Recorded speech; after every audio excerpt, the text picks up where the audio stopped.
You know I've been waiting for this call. Baby, I don't wanna do this all today. Don't you know you're so predictable? I can tell you everything. Yo, what up, Cash fam? My name is Matthew Craig, and you are locked to AU Dollars. Please make sure you are liking this video and subscribing to our channel because today's guest is an absolute star on the rise. She's an alternative R&B singer with an incredible amount of soul, an angelic voice, and captivating songwriting skills. Since the age of 13, this natural-born talent from Leicestershire in the UK has been steadily releasing, culminating in two Asylum Records-backed projects, Diary of Me in 2016 and 2019's Love and Compromise, which hit the top 30 on the UK charts. She's been likened to R&B royalty in Erykah Badu, Lauryn Hill. She's acted alongside Stormzy in 2016's UK drama film Brotherhood. She's been a YouTube one to watch, recently performed on Jimmy Fallon. You know her from records alongside Russ, Rudimental, Ella Mai. Most importantly, incredibly, in 2021, she's a Grammy nominee for Best R&B Performance for All I Need alongside Jacob Collier and Ty Dolla $ign. She just dropped an infectious new single called Jealous, out now with Rico Nasty. She's still somehow only 22 years of age. Too many missed calls, too many texts. If you're an ex, bad luck, bro, because she don't miss you. The incredible Mahalia. Welcome to AU Dollars, Australia's Hip Hop Connect. How you doing, fam? Well, I'm good. That was such a good intro, man. I'm doing good. How are you? I'm doing well. I'm doing well. Great to talk to you, fam. Let me start at the top. Congratulations. You have been nominated for a Grammy alongside Beyonce. How does that feel? I mean, it's pretty crazy. I think it's funny that you say that because I think the first thing that went through my head was raw. Like when Beyonce hears that category, my name's gonna pop in as well, which is just crazy. And I never expected it, so it's definitely exciting. Yeah, I guess after so much hard work, it's just a feeling of validation for you to like, crap, I'm now alongside my idols. Of course. I mean, it's like anything like nominations, awards, that kind of stuff is always it's always really validating, and it's a real incredible measure of success. Although I don't think it's the be all and end all, and it's the most important thing about what I do as an artist. It definitely gives you that sense of it just gives it gives you a sense of validation. It makes you feel like everything that you've worked for makes sense and is worth it. So yeah, for sure. Yeah, amazing. And you've been in this game for a long time, you know what I mean? You've been actively releasing and writing and recording since about the age of 13. You come from a real strong musical background as well. Tell us a bit how your family and your musical background influenced you to sort of be where you are today. Yeah, well, I mean, my whole family are extremely creative. My eldest brother, he is a choreographer. My next brother's an actor / spoken word artist / rapper / singer. Both my parents are musical. Dad plays guitar, writes songs incredibly, and was in a huge band in the 80s. And my mum also writes, sings, performs, dances. Like, we've always been like that. And so from a really early age, you know, I was like constantly surrounded by music, always playing music, always talking about music. We would always write together. And that had a huge effect on me. I definitely think, well, I think I forget how privileged I am that I had a family who was there for me. And, you know, when I said that I wanted to be a singer or I wanted to be a songwriter, they were just there pushing me forward to do it. So yeah, that's a huge part of my tapestry. Yeah, incredible. And how do you feel like your, I guess, family or cultural background has had an influence on your music? One of the things we love to highlight and talk about at AU Dollars is stories of minorities and breaking through in the entertainment industry. You've got obviously mixed race, Afro-Caribbean, Jamaican background, a UK background. Yeah. How does that sort of melting pot affect you culturally and musically and artistically? Well, I think that basically meant for me that there were no boundaries. So essentially, you know, I would always through my music, I would always tap into everything that my parents gave me. My dad gave me guitar and folk music and songwriting, and then my mum would introduce me to all the great Black female artists that I know and still love today.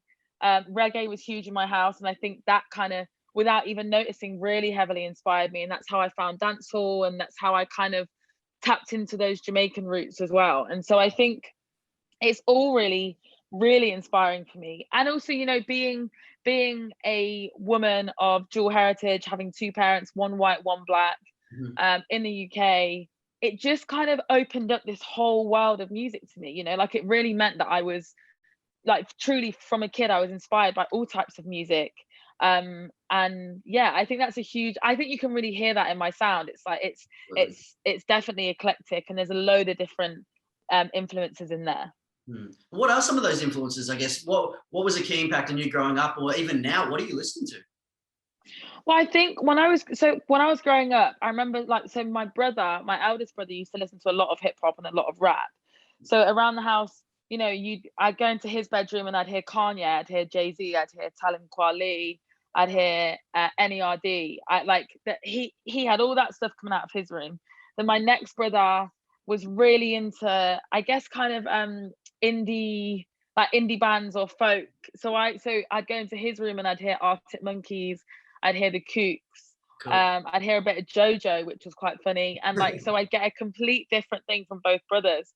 And then my mum was the one who got me into Jill Scott, Angie Stone, Erica Badu, Lauryn Hill, India Irie, like all the real great female soul singers and songwriters. And then my dad, I mean, my dad introduced me, you know, I think firstly, so because my dad wrote music, I used to love watching him play guitar, and I used to try and play guitar like he played guitar.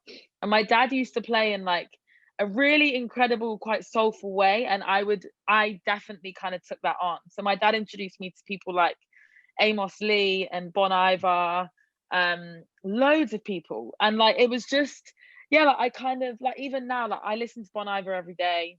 Amazing. I listen to a lot of R&B artists. I listen to her and SZA and Summer Walker and Snow Allegra. And I guess as I've gotten older, I've kind of followed the new wave of R&B. But I still listen to everything that I grew up with. You know, sometimes I get up and I just want to listen to Bob Marley, and then sometimes I get up and I want to listen to Adele, and like especially on her first album 19, like I have a real mix of music in my brain. Yeah, I think you can definitely hear that sort of mix of sonics coming through in your projects and in your music. I want to dive a little bit into your sort of approach to songwriting, because I feel like it's so unique the way you blend sort of vulnerable yet relatable moments that are quite introspective, along with sort of this air of sassiness or cheekiness, whether it's sort of talking about text, drunking, being sober, you know, your ex. Like, what's your unique approach to songwriting? How do you get in that real life experiences and mixing it with a bit of cheek or whatever? I think I write how I speak, and I've had people say that to me, but before in the studio, like where I'll say a line and they'll go, "Raw, you just said that exactly how you would say it." That's how I speak. So like when I say like, you know, now that I'm sober, I take back what I said. That's because I really would have texted that, or I would have said that to my girl in the morning. So I try and be as honest as I can. I think that's a huge part of my writing, is like just saying it for exactly what it is, exactly what happened.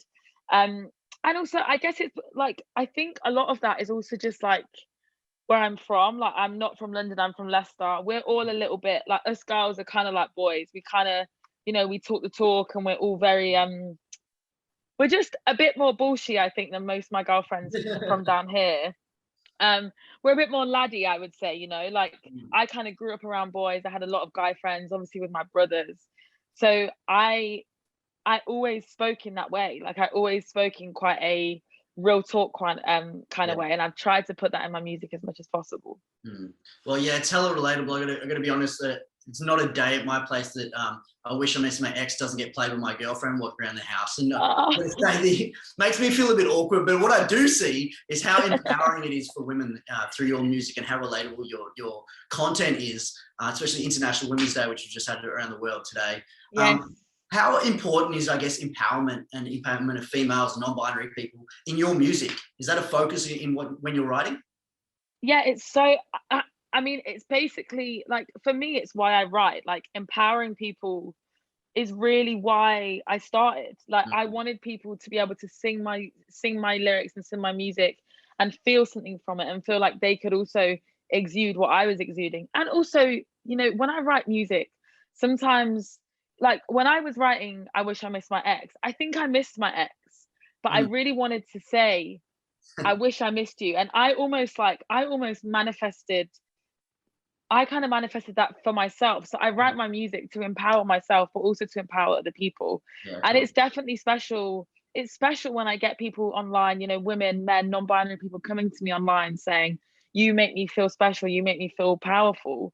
I love that. And I think that's really important. And I think music is about inclusivity, and it's about including everybody in that. And I think that's a superpower that we have as artists, for sure. Yeah. as you were saying before, like awards and that is one element, but that's not the ultimate validation. I think exactly what you said, having that connection with fans. That's the whole reason you do this, yeah? Definitely. That's why, I mean, this past year has just been horrendous because it's just like, you know, as much as like I love writing music and getting nominations and all that kind of stuff is so exciting. I mean, writing music is probably my favorite thing to do out of all of it, but like being able to travel and meet people and look into your fans' eyes and say, I'm here, I'm with you, you know, we're a family. I really miss that. And I think that was the one thing about, you know, this whole pandemic and what's happened over here that's really broke my heart is that it's not allowed me to have those connections for the past year. Mm-hmm. Yeah, I totally understand. Yeah. And you said, yeah, the chaos of the last year, it's been a bit all over the shop. How's it been for you and where are you at creatively right now? Congrats on the new single with Rico. I spoke to Rico a couple of weeks ago. It's a great record. I've really been enjoying bumping that last few weeks. But where are you at creatively now? You're between projects. What's to look forward to into the future? Creatively, I'm actually in a really good space. It took me the first 6 or 7 months to get there. Last year, I think when I found out that touring was going to stop and you know everything was going to kind of get locked down, I kind of went into a bit of a hole. I kind of just found it really hard, like just kind of trying to adjust to living a life where I get to sit in my house and cook myself dinner and like watch TV and stuff. But end of last summer, I started writing again. That's when I wrote Jealous. Mm-hmm. And I'm in a good space. I'm writing a lot. I'm in the studio a lot. And hopefully something exciting this year. But I think I'm trying not to put too much pressure on myself because after the last year that we just had, getting back to it has been a bit difficult. Totally understand. Well, congratulations on the new single. I said it's really exciting. We all look forward to hear what comes next. I want to just sort of jump into a few rapid fire questions now. We'll have a little bit of fun. We haven't got long left. So I'm going to hit you with some questions and then just shoot back whatever answer pops in your head straight away, okay? Great. All right. If you weren't a singer, what would you be doing as a career? I'd be a childminder. Okay, cool. What's on your phone background? My boyfriend. Oh, cute. Your dream holiday destination, anywhere in the world if you could go? Cuba. Cuba, beautiful. What's your, it's karaoke night. Mahali's called up. What is your go-to karaoke song? Valerie by Amy Winehouse. Oh, classic. Can't go wrong there. What was your least favorite subject in school? French. Hated it. Okay. If you could hang out with a cartoon character for a day, who would it be? A cartoon character? Oh, I think it would be, oh my God. It'd be Kim Possible. Yeah, that's cool. Where are you? You're from Leicester. Where are you going for the best eats? Where's the best food around there? In Leicester? Bobby's Indian Takeaway on Melton Road is the best spot to get Indian food.